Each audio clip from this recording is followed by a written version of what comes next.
I'm going to begin by asking Dr. Shahid Jameel, why is there so much inertia in India when at a time there is so much glamour? Our vaccination pace has picked up. Over 55% of people have got the second dose of the vaccine. The first dose coverage has improved as well. There is no shortage. But there seems to be a bit of an inertia when it comes to a policy decision. Boosters are on top of 2 doses. So let's get the 2-dose number high before we start rolling out boosters. But that does not mean that we don't make a policy for boosters. Between policy and rollout, there will be a time lag. Make a policy, be very clear about how you want to do it, what vaccines you will use, what will be the priority populations, all of that. So policy needs to be made now. Boosters, the rollout can wait till we achieve higher percentage of 2 doses. Yes. Look at other countries. If you look at UK, where I'm currently based, UK has given 70% of its population, I'm not talking adults, population, 2 doses of vaccine. On top of that, they are giving booster doses. India has to achieve a high number with 2 doses. And there's no reason why vaccination cannot be speeded up. So we have the capacity with vaccines, we have the capacity to vaccinate. So let's get on with it.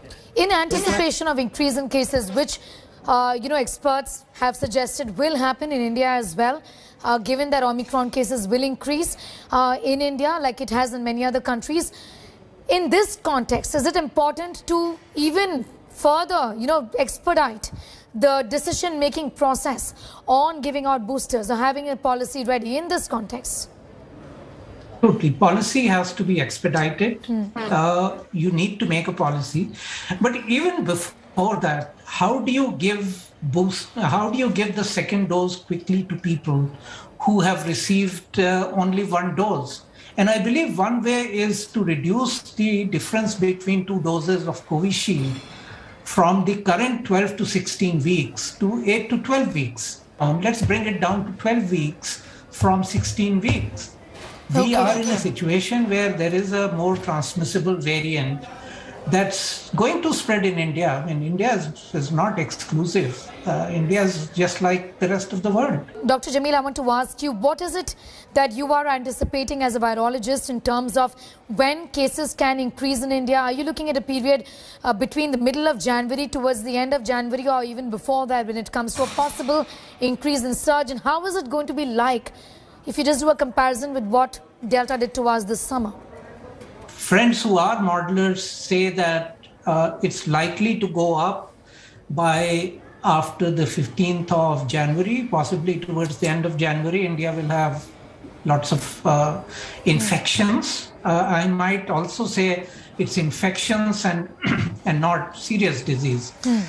But if you look at UK, for example, where the rate of vaccination has been really high, just the other day, the British Prime Minister announced, based on modeling studies from the London School of Hygiene, to say that by the end of April, this country is looking at somewhere around 25,000 to 75,000 deaths. This is deaths. Yes. In a country which is so heavily vaccinated, and more than a third of its population has received boosters. So I don't know whether that modeling prediction would hold or not. But, if it does, then you are looking at a very large number of infections to translate into that many deaths. And as I keep saying, India is not exclusive.